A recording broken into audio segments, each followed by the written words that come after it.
आदेश. ज्यावेळेस आपण नवनाथांचं पारायण करायला लागतो ना, त्यावेळेस आदेश या शब्दाचा अर्थ कळायला लागतो.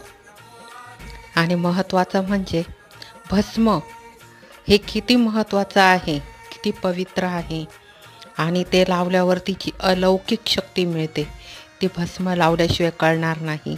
हे नवनाथ पारायण करतानाच कळतं. नाथांनी जी शाबरी विद्या लिहिलेली आहे त्याचा प्रत्येक मंत्र हा कार्यरत आहे. आपल्याला दुःखातून बाहेर काढण्यासाठी हा ग्रंथ आहे. याचा जरूर वाचन करावे, त्याचा अवलंब करावा आणि नवनाथांना कोटी कोटी धन्यवाद द्यावे. बोला नवनाथाय नमः. नवनाथा